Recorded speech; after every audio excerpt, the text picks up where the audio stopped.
नमस्कार मित्रांनो, आजच्या गोष्टीचं नाव आहे राखीचा आनंद. चिमुकली राखी, नारळी पौर्णिमा अर्थात श्रावणातली पौर्णिमा, याचा दरवर्षी आनंद घेत होते. खरं तर तिला या तिथीचं महत्त्व वगैरे या गोष्टी तितक्याशा खोलात जाऊन माहिती नव्हत्या. फक्त ती तिच्या आजी आजोबांकडून ऐकून त्या गोष्टी हो म्हणून समजून घ्यायची. बाकी तितकीशी तिला जाणीव नव्हतीच, ते वयही नव्हतं. पण तिला खरा आनंद होता तो राखी पौर्णिमेचा. त्याला कारणही तसंच मोठं होतं. राखी पौर्णिमेचाच तिचा जन्म. म्हणूनच तिच्या आईवडिलांनी तिचं नाव राखी असं ठेवलं. राखी म्हणजे गल्लीमध्ये सर्वांचीच जणू लाडकी बहीण. राखीला धाकटा किंवा थोरला असा सख्खा भाऊ नव्हताच. पण तसं जरी असलं तरी तिच्या या बहीण प्रेमाची सर्वांनाच एक उत्सुकता आणि त्याबद्दलचा आदर असा होता. लहानांपासून मोठ्यांपर्यंत राखी पौर्णिमा ही तितकीच आनंदाची, जिव्हाळ्याची, प्रेमाची असते. राखीच्या घरी पौर्णिमेच्या दिवशी खरोखरच आजूबाजूचे मोठी मंडळी, अगदी वृद्ध आजोबा या वयातले लोकही तिच्या घरी आवर्जून यायचे. राखी बेटा, चल बरं, मला आता राखी बांध बरं, असं म्हणून ते तिच्या पुढ्यात बसायचे. तिला मोठी लाज वाटायची, कारण तिला वाटायचं एवढा मोठा कुठं भाऊ असतो का बरं? भाऊ तर माझ्या एवढा किंवा थोडासा मोठा हवा, किंवा एखादा धाकटा लहान हवा.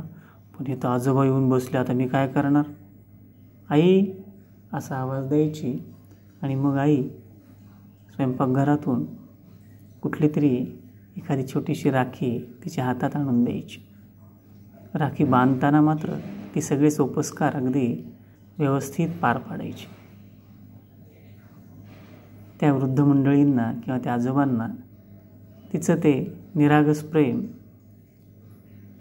आणि तिची मनगटावर बांधलेली राखी खरोखरच एक वेगळी अशी ऊर्जा देत होते. दरवर्षी हे चालायचं. आता मात्र राखीला थोडंसं समजत होतं.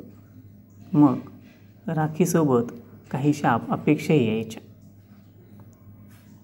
एखाद्यानं राखीला राखी बांध असं म्हणून सांगितलं प्रेमानं की तीही म्हणायची, अरे दादा, यावर्षी मला काय बरं गिफ्ट आणलंयस, असं म्हणायची.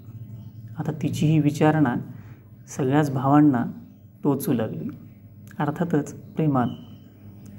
त्यांनीही मग राखीसाठी म्हणून हात राखून पैसे ठेवायचे आणि रक्षाबंधनाला राखीला आवर्जून काही ना काही गिफ्ट, मिठाई, भेटवस्तू, कुठली ना कुठली तरी तिच्या आवडीच्या बांगड्या असतील किंवा तिच्या आवडीचा ड्रेस असेल, इथपर्यंत तिला गिफ्ट मिळायचे. रक्षाबंधन म्हणजे राखीच्या घरामध्ये दिवाळ सणापेक्षा काही कमी नव्हतं.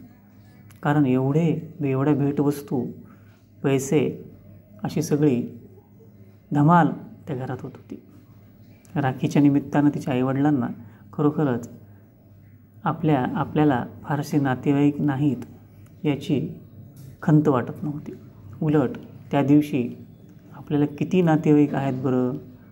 रक्ताचे जरी नसले तरी प्रेमाचे, स्नेहाचे, शेजारपणाचे, माणुसकीचे असे अनेक लोक आपल्यासोबत आहेत, आपल्या पाठीशी आहेत असं त्यांना वाटायचं. आणि जगण्याची एक वेगळीच उमेद त्यांना या निमित्तानं मिळून जायची.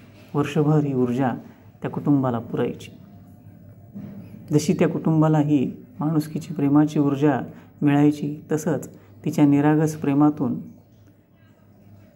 त्या रक्ताच्या नसलेल्या असंख्य भावांनाही एक वेगळीच सकारात्मक ऊर्जा मिळायची.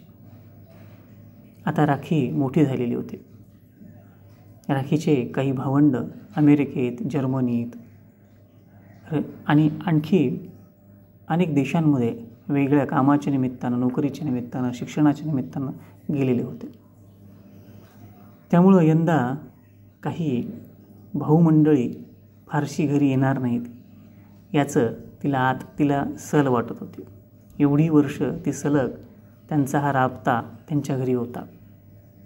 यावर्षी घर सुनं वाटेल असं तिला वाटत होतं. गल्लीतले 4-2 भाऊ ती येणारच होती. ती कुठेही गेलेली नव्हती. पण बाकी मंडळी देशातच नव्हती, परदेशात गेलेली होती.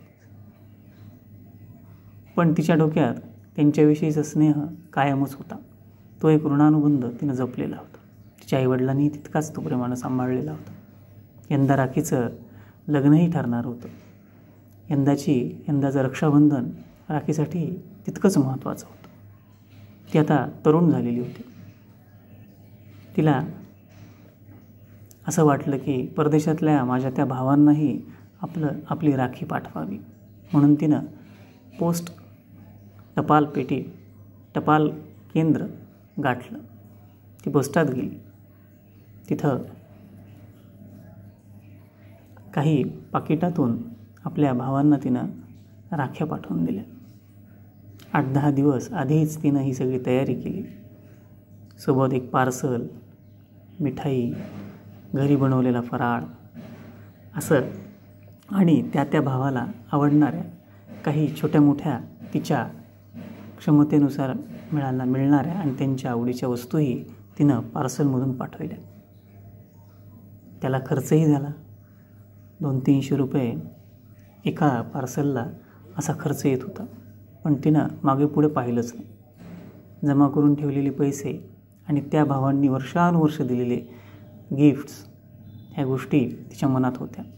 माझ्याकडून काय होणार आहे? एक छोटासा आनंदाचा भाग आहे, तो वाटूयात, आनंद घेऊ, वाटू सणाच्या निमित्तानं, असं तिच्या मनात येत होतं. आणि तिनं त्यानुसार पोस्टानं राखी आणि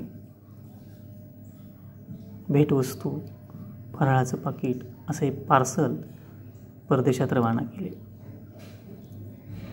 30-40 पार्सल परदेशात रवाना झालेले होते. ही सगळे पार्सल त्या ठिकाणी अगदी व्यवस्थितरित्या, म्हणजे सुखरूपच म्हणूयात आपण, पोहोचले.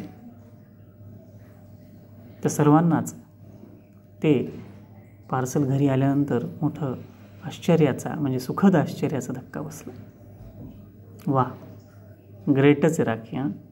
आजच्या जमान्यातही राखीनं पोस्टानं अगदी आठवण ठेवून, आपले पत्ते मिळवून आणि मोठा खटाटोप करून हे एवढं आपल्यासाठी पाठवलं. खरोखरच रक्तापेक्षाही अशी प्रेमाची, माणुसकीची नाती आयुष्यभर टिकतात.